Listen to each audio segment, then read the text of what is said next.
নতুন বাংলাদেশের যে স্বপ্ন, সেই স্বপ্ন বাস্তবায়নের জন্যই আজকে আমার উপর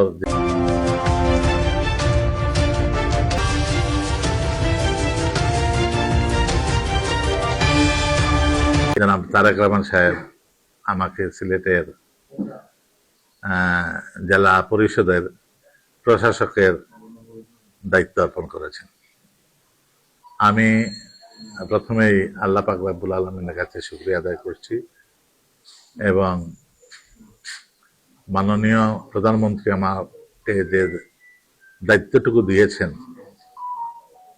তার জন্য তাকে অভিনন্দন জানাচ্ছি, তার কাছে কৃতজ্ঞতা প্রকাশ করছি। আজকে দীর্ঘ 70 বছরের সংগ্রামের মধ্য দিয়ে আজকে যে নতুন বাংলাদেশ, এই বাংলাদেশকে নতুনভাবে বিনির্মাণের জন্য আমাদের নেতা তারেক রহমান বিএনপির সর্বস্তরের নেতা কর্মীদেরকে নিয়ে জনগণের ম্যান্ডেট নিয়ে রাষ্ট্র ক্ষমতায় পরিচালনার দায়িত্ব নিয়েছেন।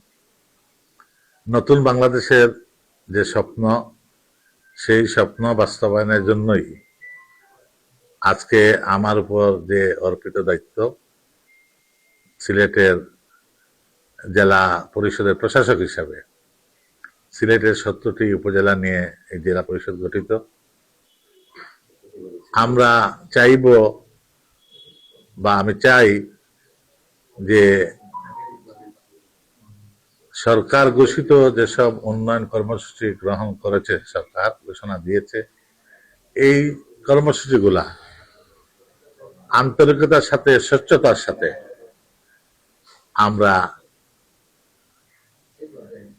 এই কাজগুলা বাস্তবায়ন করব এবং এই কাজগুলা বাস্তবায়নে নিজেকে উৎসর্গ করব।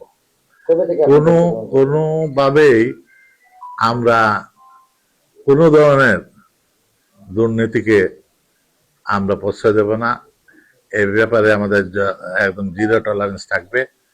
জেলা পরিষদকে দুর্নীতিমুক্ত একটা পরিষদ হিসাবে গড়ে তুলতে চাই আমি।